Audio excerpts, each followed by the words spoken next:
გამარჯობა მეგობრებო, მე ვარ დავით ველიჯანაშვილი. პროფესიით მსახიობი, მოვედი უნდა ვითამაშო მაფია. ერთი-ორჯერ უკვე ვითამაშე და თავი არ შემირცხვენია, მაგრამ რო თქვა ეხლა ვარსკვლავებს არ ვწყვეტ, მაგრამ დღეს განსაკუთრებული მაფიაა ჩემთვის, იმიტომ რომ დღეს არის მაგიდის დერბის ხალხთან მექნება. ხო და მე როგორც წამყვანს ჩემზე დაბუღმილები მომახრჩობენ ეგრევე. მე ვარ ჯუბა გრიგოლია, 30 წლის სპორტის მენეჯერი. დღეს პირველად ვთამაშობ ამ საინტერესო თამაშს და იმედია ძალიან არ დამზრახავთ, მაგრამ საინტერესო კოლექტივში ვარ, როგორც ველიჯანამ აღნიშნა და იმედია საინტერესო თამაში გამოვა. ხათ გააძრე კოლექტივი სიტყვა. რატო რა ცუდია? არა კაცგადია. რა შემხვდება დღევანდელი G2G-ს თემა არის საქართველო და მუნდიალი. ოხ. ამაზე მე მგონი ბევრს ვილაპარაკებთ სექტემბრიდან, იმიტომ რომ პირველი თამაში გვაქვს თურქეთთან და ყველაზე დიდი საფეხბურთო ოცნება, რომელიც ალბათ ქართულ ფეხბურთელებს ეხლა ფეხბურთელებს კი არა, ფეხბურთის გულშემატკივრებს დარჩათ მუნდიალზე გასვლა, იმიტომ რომ მაგარი ევროპა იყო შარშანა რა. კი, ხო და აი ხე მე მაგით მინდოდა საერთოდ დამეწყო, რომ ალბათ საქართველოს ნაკრების ფეხბურთში გულშემატკივრებს მაგრად შეგვეცვალა ტვინები. ხო, ევროპის მერე მომთხოვნებით და რაღაცა ისეთი ვიგემეთ, რაც უკვე სხვა გულშემატკივარიც ხო იზრდება ხო? აი ვინ აი ვერც კი ვიხსენებ კანკალის გარეშე საერთოდ ჯერ გასვლა რა იყო. ჯგუფიდან გასვლა მე კაცო. და მე ესპანეთს უგებდით თან და ეხლა ალბათ უფრო დიდებული და დიდი ამბების დატრიალების შესაძლებლობა გვექნება უფრო შორეულ მექსიკა, ამერიკა, კანადაში და მე რეალურად გონია რომ ჩვენი ბიჭები ყველაფერს გააკეთებენ. არ არის რთული ჯგუფი, რთული ჯგუფი როგორ არის ესპანეთი ჯგუფში, მაგრამ თურქეთთან და ბულგარეთთან გონია რომ გვექნება შანსები მისთვის რომ მეორე ადგილით ჯგუფიდან გავწრეთ და მე უკვე ყველაფერი ჩვენს ხელში იქნება და ვინც ის ისევ პენალტების სერიამ გადაწყვეტოს სოფლიო ჩემპიონატის მონაწილე გუნდის ეგ არის აი თუნდაც პენალტები რო გაიხსენე ბოლო დარტყმული პენალტი მე ხალხი რო შეცვი და ეგ არის შეგრძნება რომელიც ფეხბურთის ნებისმიერ გულშემატკივრს მთელი ცხოვრება გექნება არა მე არ შევარნილვა ხო მაგრამ აი ეგ გრძნობა ხო არასოდეს მართლა შვილიშვილებს უყვებიო რომ ამობენ ხოლმე ანეკდოტა და ეგეთი რაღაცა მეორე იარუსზე ვიყავი და ძალიან ბევრი ვირბინა რომ პირველამდე ჩავსულიყავი და შევსულიყავი რომ მე შვილიშვილებისთვის მომეყოლა რომ მანდ ვიყავი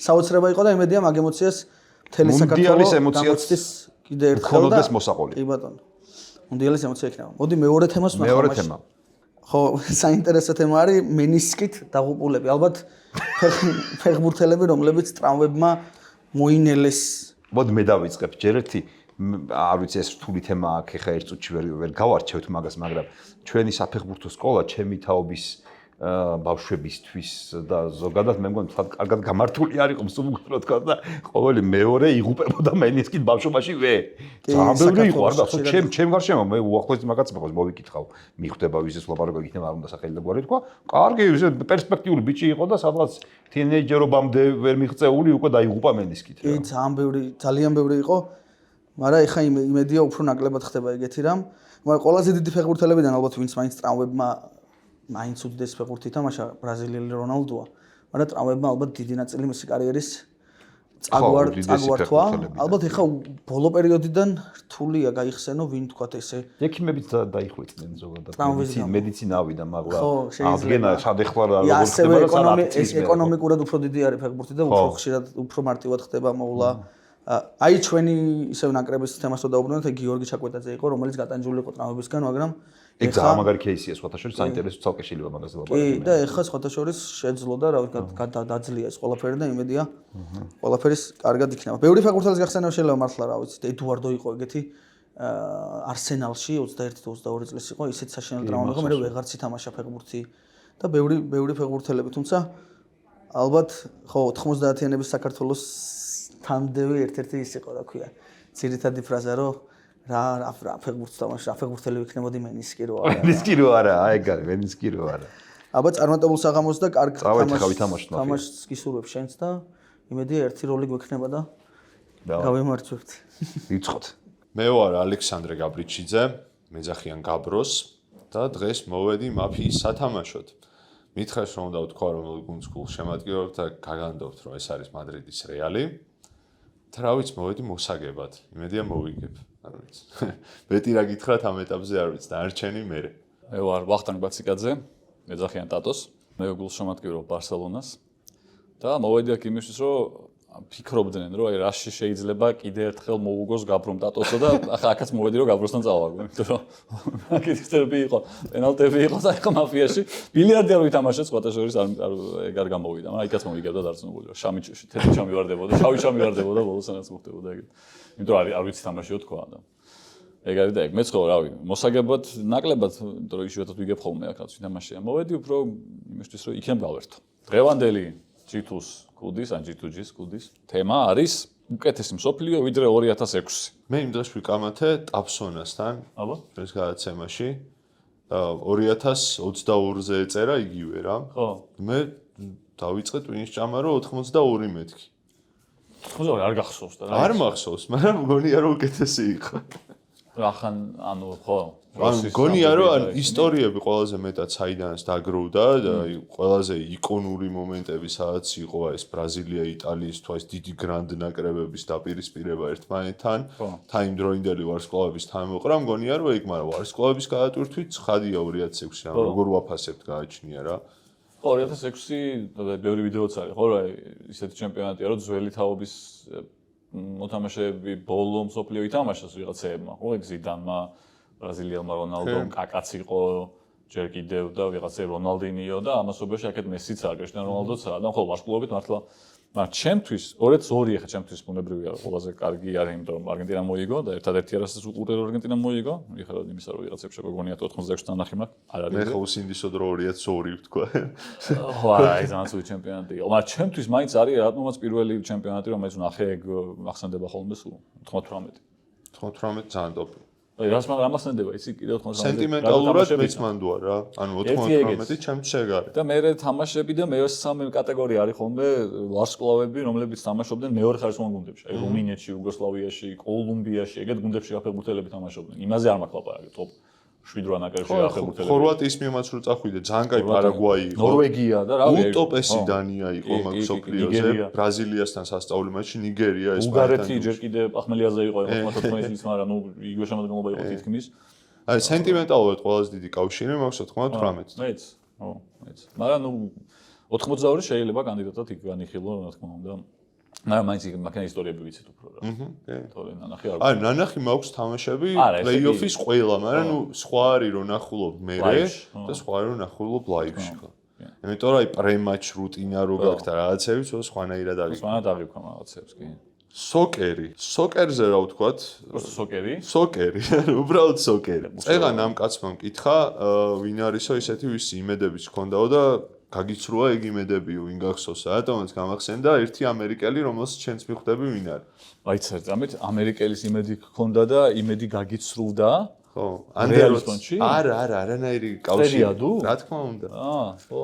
რო აი მეგონა რომ ეგ ტიპი ძალიან მაგარი იქნებოდა. ხო, ნუ 15-ის ფეხბურთელები მაშინ თან ძალიან ცოტა იყო, რომელიც ეხა მე გამიშები მასტური და ვიღაცეები, მაგრამ მაშინ არისო ეგეთი რა. FIFA-ს cover-ზე 16 ასაკში და რაღაცა და საერთოდ თან იმედგაცრუებაც არის და იმედგაცრუებაც, ანუ ხო გააჩნია ხა იმედგაცრუებაც. აი ბოიანის იმედგაცრუება არის საბოლოო ჯამში, მაგრამ პრემიერ ლიგა ითამაშა რაღაცები. აბსოლუტურად. ეს რავი, საწავიდა საერთოდ ხო. საწავიდა.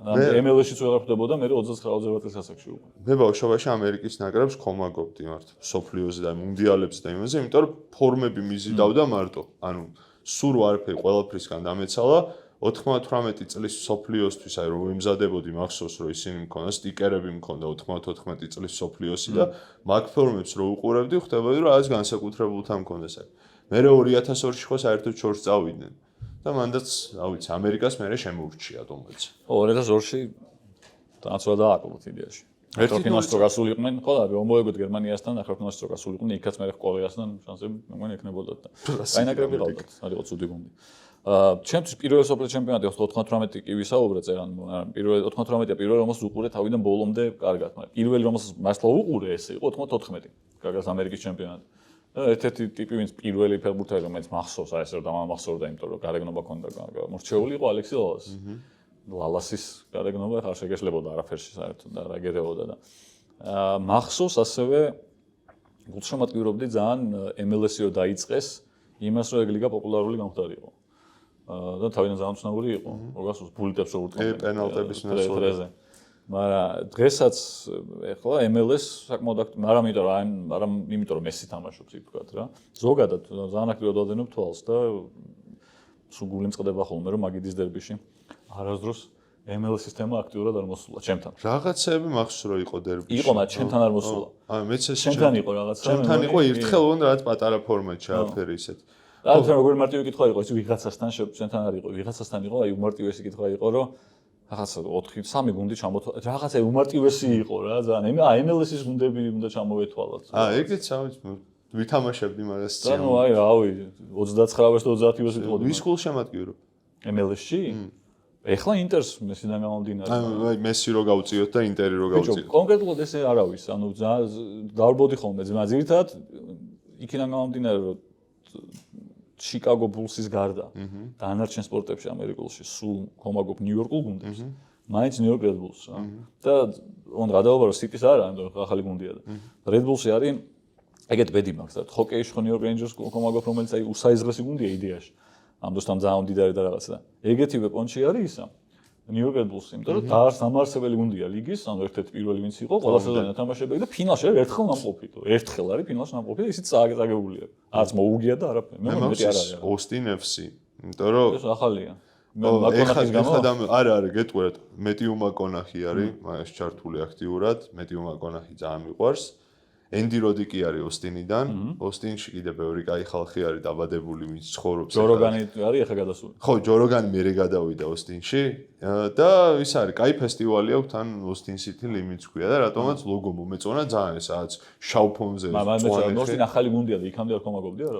იქამდე ხან ჩიკაგო ფაიერისკენ ვიყავი, ხან DC United-ისკენ ვიყავი, ანუ არაფერი ისეთი კავშირი არ მქონია რა და კალათბურთში ახლა მინესოტას ხომაგობ, აქაც ვცდილობდი რომ მინესოტა მომწონებოდა, არა, მან ვერ მოვახერხე. მე ეხლა პრინციპში ინტერისგან და ატლანტასგან ვარ, ატლანტასგან საბას გამო. არგენტინელებიც ბლომოდარიან ატლანტაში. ტატა მარტინო რო იყო, მაშინ ხომაგობდი ატლანტას და მოიგეს კიდეც. ლოიალურობა. დღევანდელ ფეხბურთში აღარ გვაქვს ლოიალურობა.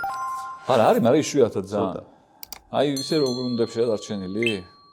შეიძლება ისეთი მაგალითები ვეღარ ნახო, ხო, როგორც მალდინი ან პუიოლი იყო, რომ იმენა ერთ გუნდში ითამაშა და დაამთავრა იმ გუნდში. იმიტომ რომ დაჟე სიტყვაზე ჩავი ინიესტაც ისე გამოვიდა, რომ ბოლოს მაინც სადღაც ითამაშეს. ერთი კლუბი კიდე დაემატათ კარიერაში.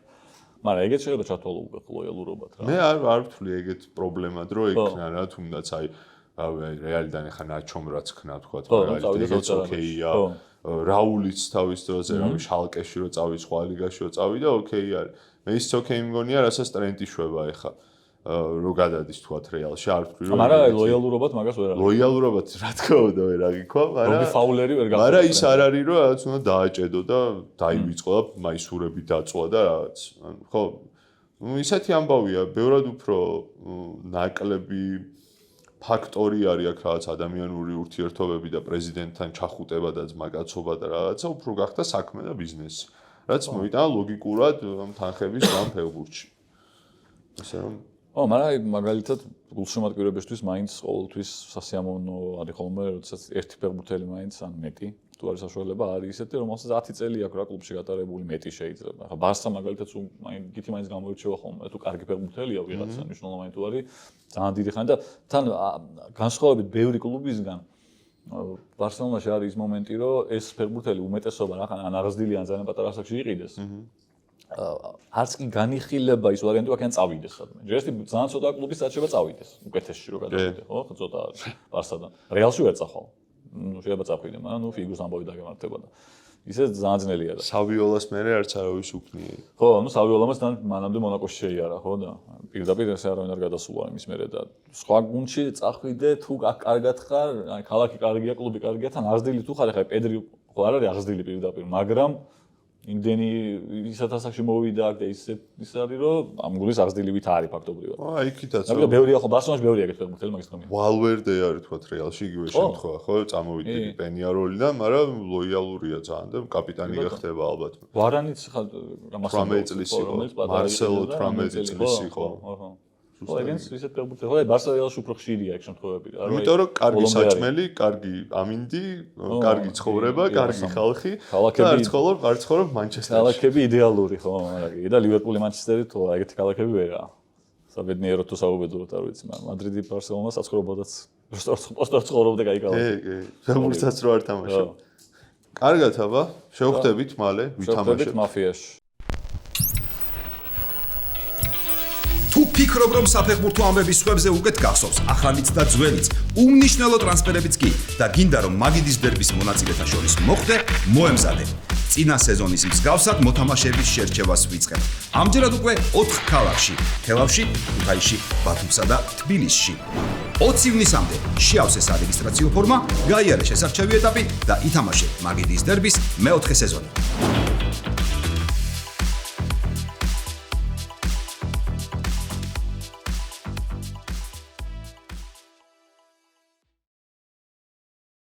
გამარჯობათ, მე ვარ დიმანე ბერიძე, გულშემატკივრობ სოფლიოში ნომერ 1 კლუბს, მადრიდის რეალს და დღეს მოვედი მაფიის სათამაშოდ. გამარჯობა, მე ვარ გიორგი პავლიაშვილი, გულშემატკივრობ ბარსელონას, ვისი მაისურიც მაცვია, დღეს მოვედი მაფია და ვითამაშე და ვნახოთ რა გამოვა. ვნახოთ აბა G2-ს ქუდში თემებია. დღევანდელი G2-ს ქუდის თემა არის ახალი მესი. იცი ვინ არის ახალი მესი? ახალი მესი მე მგონი შენ გუნდში თამაშობს. მეც მაგაზრზე ვარ ზუსტად. ხო, მე იცი არ ვიცი რამდენად მესი, მაგრამ ყველაზე მეტად ვინც გავს ეგ არის რა ჩემი აზრით. იამალი მეც მგონია რომ იმ ლეგენდარული შხაპის მიღების დუბანაობის დროს რაღაცა გადავიდა რა. მართლა რეალურად რო შევხედოთ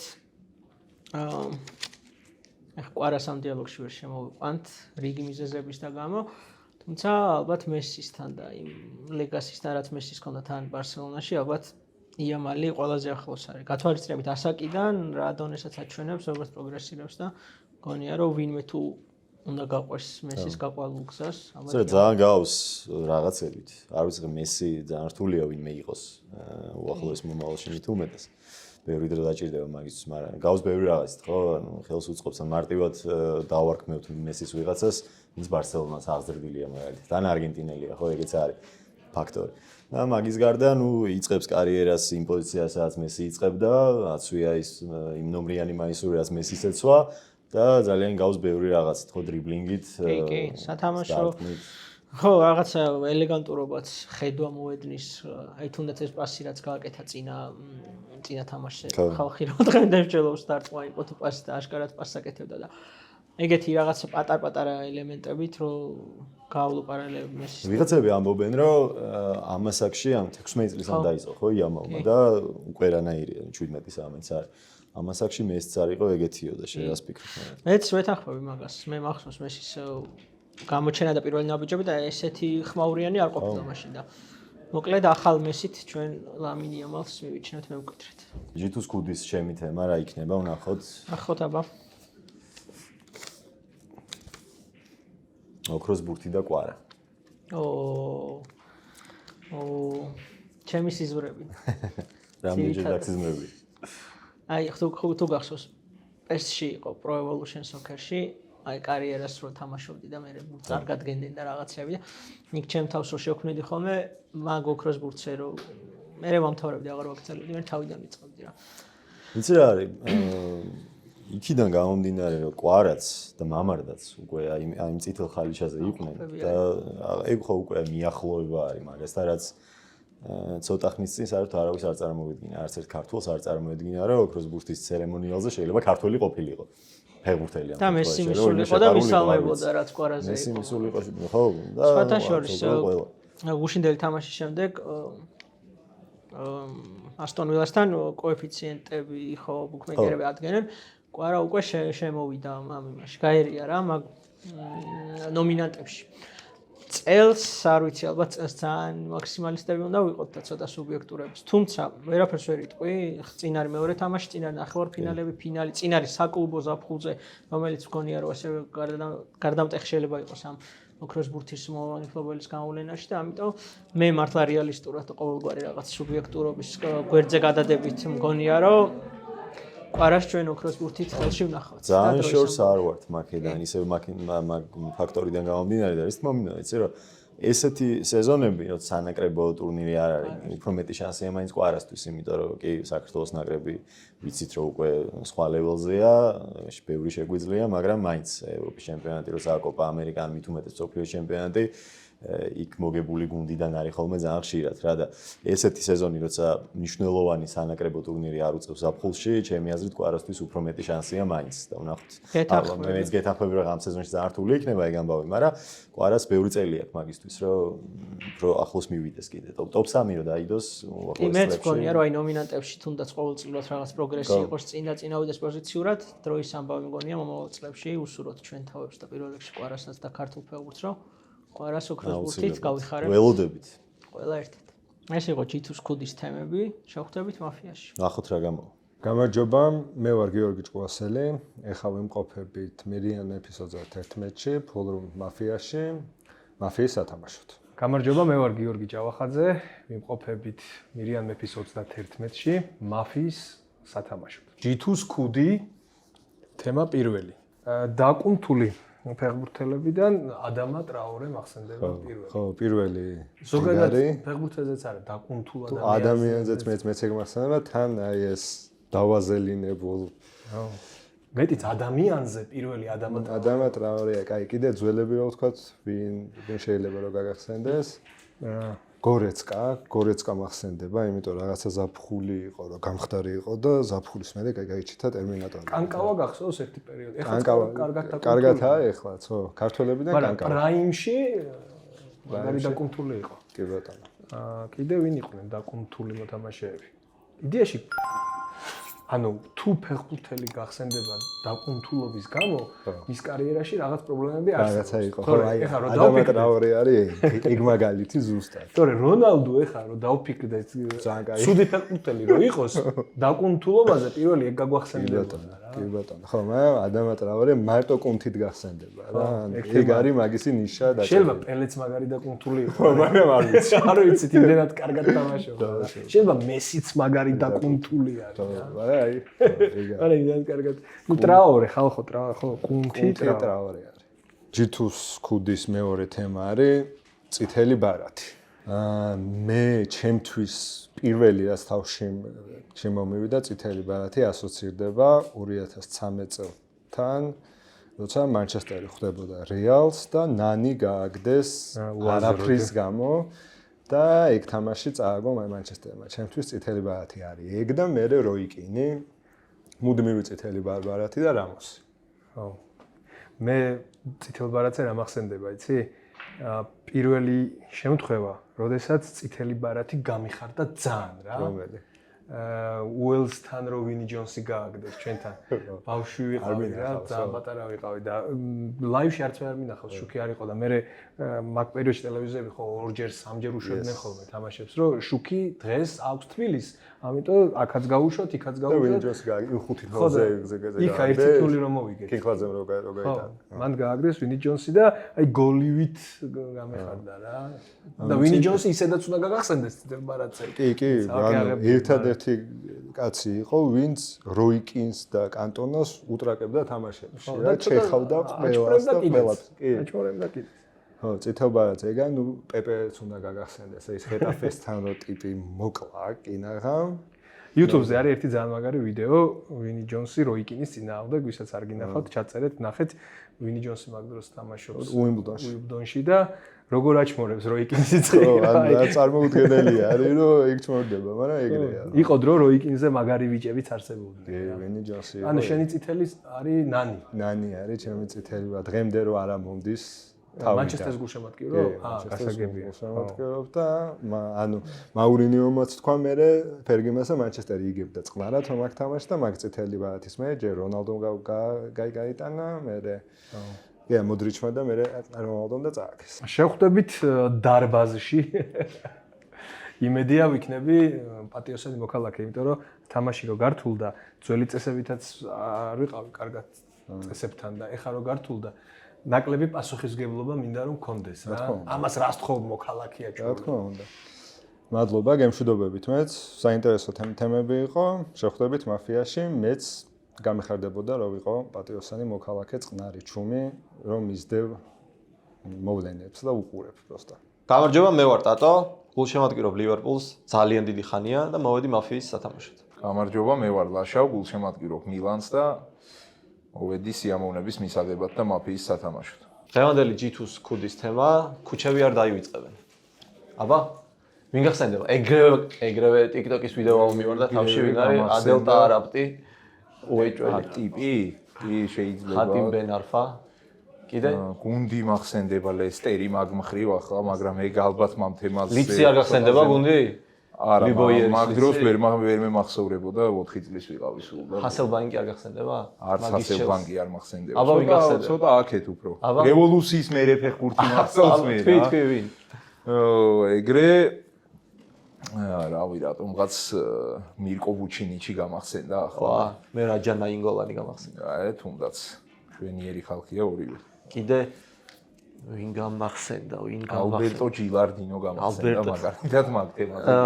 რაღაცა მახსოვს, ამ ტიპს გოლი თუ აქო გატანილიო, ჩოვლებრივი გოლი არ აქო გატანილი, რაღაც საოცრებები გაქონდა დინატალე. სულ რაღაც საოცრებების ვერ ვიტყვი, მაგრამ ახლა ეგეც მაგ ჟანრში გადის რა. ფაბრიციო მიკოლი არის ეგ ჟანრი. კი ბატონო. ცოტა ზარმაციდან იჭიერი ხალხია, მე მიყვარს ეგეთი ფეხბურთელები რა. მიკოლის რაღაცა ეგ ჟანრია, ცოტა ჰიპიანი, მაგრამ ისეთი ტექნიკური და სასიამოვნო სანახავი მოთამაშე. ისა ქვარეშმა. არის ეგ ჟანრია ქუარეშმა ნანი, ჩემთვის რაღაცა ბიზაშვილები არიან რა. ქვარეშმა გონი დღემდე თამაშობს თან.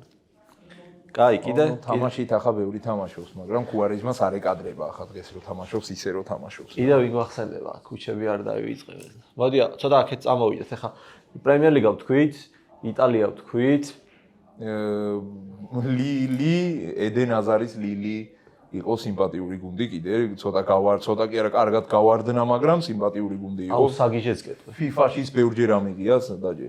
2002 ხო ყველაზე ცუდი მსოფლიო იყო საშინელება რა. მაგ ჩემპიონატის თურქეთი გახსოვს? ბრაზილია რო აწამეს მომენტები მინახავს რა. უმით დავალა ემრე ბელოზოღლუ. ეგრე 2008 თურქეთი მახსოვს კარგად და კაზიმ რიჩარდსი და გავარდნა გუნდი ეგ იყო ყველა თამაში ბოლო წუთებზე მოიგო რა. ხორვატიას რა დაუტრიალეს. ხორვატიას, შვეიცარიასაც და ჯგუფში ჩეხეთს კიდე. იქე და გერმანიასთანაც არ იყვნენ შორს. ჰასან შაში მევასებოდა მაგრად. კიდე ვინ იყო იქ? შუქური, ილდირაი ბაშთურკი. ილდირაი ბაშთურკი ლევერკუზენში რა თამაშობდა. რუშტო თვალებზე წასული. მაგრად გაასწორა ამ თემა. დღევანდელი G2-ს ქუდის თემა არის 93, ანუ დაუფასებლობა. ვინ იყო დაუფასებელი ახლა? ჯაბა კანგავა ჩემი აზრით არის ერთ-ერთი. აბსოლუტურად გეთანხმები. რაული, უეჭველი. ძალიან კი არის რაული და კასილა რაღაცა რეალს მივადექით. კასილასზე მეტად რაული არის. კაცი ისე გავუშვეს. რაული უფრო არის ჩემი აზრით. კაცი ისე გავუშვეს, წავიდა და გული გაუჩერდა თამაშის დროს მე. ეგ ასაკის ბრალი იყო შეიძლება და არა მარტო რეალის. მივხვდი უნდა წასვლასაც. კიდე დაუფასებლები ვინ იყვნენ აბა? მე მიუხედავად იმისა, რომ ლივერპულის გულშემატკივარი ვარ, პოლ სკოულზი მგონია რომ მაგარი დაუფასებელი. კი ბატონო და ჩემი სიმბოლური 11 euros უცვლელი წევრია. კიდე ეგრე წარმომიდგენია იაია ტურე, ოღონდ ბარსელონამ რო არ დააფასა მაგ კუთხით, თორე მე კაი კარიერა ჰქონდა და შეენახა უნდა მაგ გუნდს ტურე ჩემი აზრით. ცოტა კიდე დაუფასებლობა მგონია ტევეზის მიმართ, უფრო იუნაიტედის მხრიდან ტევეზის მიმართ. დიმიტარ ბერბატოვი მგონია ცოტა უფრო მეტად უნდა ჟღერდეს, როგორც მაგარი ტექნიკური ტიპი, კლასის ტიპი და ისეთი რა, სასიამოვნო საყურებელი. მაგაზე მაგარი ბევრი ყოფილა, მაგრამ სასიამოვნო საყურებელი ცოტა.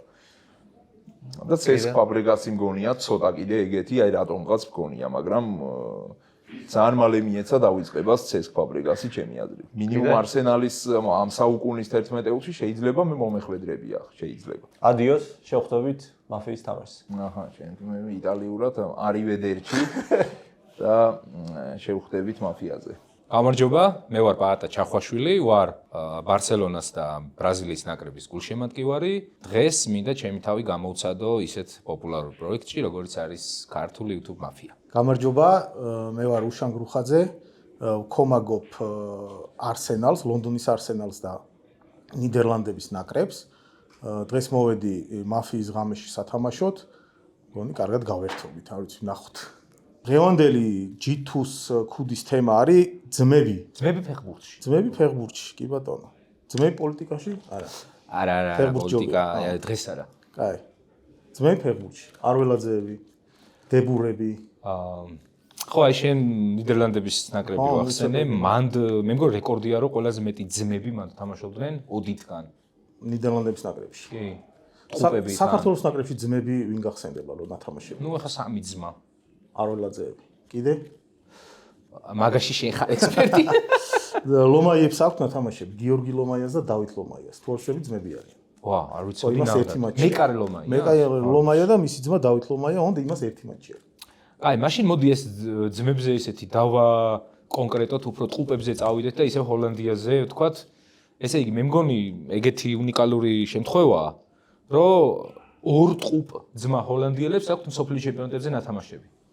ნუ ერთი მარტივია. ხო, ვან დე კერკჰოფი და დებურები. აი, იცის. ხო, მაგრამ მე ეგეთი შემთხვევა არ მახსენდება. არა. სამი ძმა მახსენდება მსოფლიო ჩემპიონატზე, ერთ მსოფლიო ჩემპიონატზე ერთ გუნდში. სამი ძმა? ვინ? მე მგონი ესეც უნიკალურია. ნუ ის მე ჰოლანდია არველაძეებზე ვიცოდი, იმიტომ რომ 94 წელს საქართველოს მოლდოვას თამაში იყო არველაძეების სამი ძმა იყო ძირითადში. ძირითადში. კი, რეზო, არჩილი და შოხი. მე ვამბობ იმაზე, ანუ მუნდიალზე ერთ ნაკრებში სამი ძმა არ მახსენდება. იყო ის 2010-ის ჰონდურასში. აი გან. ძმები პალასიოსები. ხო, შენ მე ჰონდურასული ფეხბურთი არ ვინტერესდები და შესაბამისად ერთი ყავდათ მე მგონი ცნობილი ძმა. ერთი პალასიოსი იყო, არც ერთი პალასიოსი არ მახსოვს. ხო. ეგრე იყო, ხო, რომ სამი ძმა იყვნენ. რუსი ძმები, ბერეზუცკები. არ გვინდა. რამე მოუკითხო. ეგენი არ გვინდა. არა.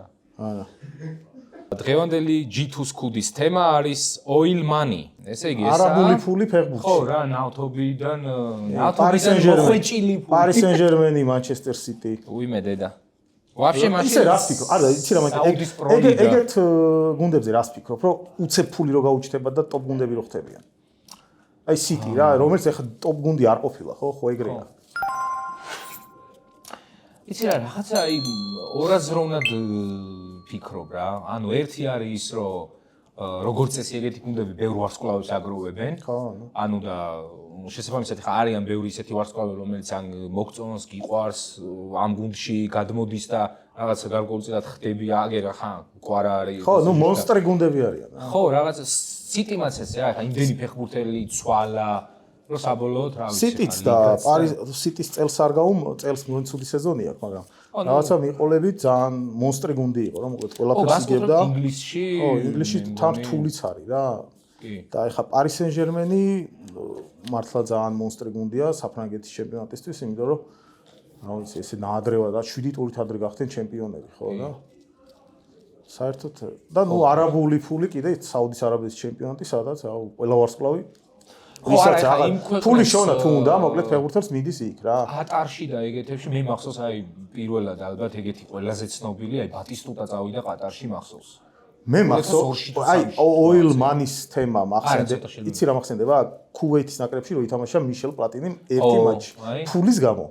ხო და ეგ იყო ალბათ ერთ-ერთი პირველი შემთხვევა, შეიძლება ვწდები ალბათ. თან ქუვეითთან მე მგონი სოფლიო ჩემპიონატზე აქვს წინააღმდეგ ნათამაშები და მე ქუვეითში ჩაიტარა. კი, და ქუვეითის ნაკრებში ერთი მატჩი და უკვე დანებებული ქონდა და უბრალოდ ხო, სიმბოლური. რაღაცა დაურეკა შეიხმა რომელიღაცამ და რაღაც მაყუთი შესთავაზა და სხვაგან სატრიალებს ესე ნავთობით მოხვეჭილი ფული, აბა რა ქვეყანაში. ნუ ეხა მე მგონი ის იყო, სადღაც ესპანური კლუბის რაღაც პროექტზე იყო ლაპარაკი, მალაგას ყიდულობდა რაღაც შეიხი. იყო კი რაღაცა. ხო, მაგრამ რაღაცა ესპანეთში ვერ გაამართლა. შენ ნავთობის ფულმა ესპანეთში ვერ გაამართლა. ვერა, ხო. თან მაგათ ისტორიულად მოსდგავთ ეს რაღაც არაბები კონკისტა არუდეთ. სხვაგან მოკლედ ინგლისში და საფრანგეთში უფრო გაჭრა რა. თუმცა იქათაც ხო იყო. იცი რა, რუსეთშიც რა ზენიტი რაღაც პერიოდი გრიმიტობდა რა, UEFA-ს თასი რომ მოიგეს რა. ცოტა ისე ორად იყოფა მეთქი აზრები, რომ აი დაუშვათ ამით გაკეთებული პროექტი და ესეთი ძლიერი გუნდი რამდენად ესეთია, კარგია, ცუდია ასე შემდეგ, რომ იყოს უფრო მეტი გუნდი. ანუ უფრო მეტმა რო იყიდოს, მეტი კლუბი რო ჩავარდეს, ასე ხო, ნავთობი ალბათ შეიხების კი, ნავთობი უფრო მეტი არის ალბათ ვიდრე ფეხბურთის გუნდები, ხო? ლიტრობით რო ავიღოთ. აი იმას საამიროებს გაუთავდა მე მგონი, აღარ აქვს. არა მგონია რაღაცა. რო უთავდებოდეთ გვეთქვა. ეხლა მე მგონი საამიროები ტურიზმით უფრო ჭამს ფულს ქვეყანა ვიდრე ნავთობით. ეგრე შეიძლება. ნუ საუდის არა და თან ამ ნავთობის ფულმა საუდის არაბეთს მოუტანა მსოფლიო ჩემპიონატის მასპინძლობა, ხო? 2034 წელს და ყველა ამბობს რომ ეგ ნავთობის ფულით არისო. აბა ეხა. კაი, ამით დავამთავროთ ეს თემა. ნავთობი და შეიხები და ფული და ფეხბურთი ერთად. აქ დაგემშვიდობებით და შევხვდებით მაფიაზე.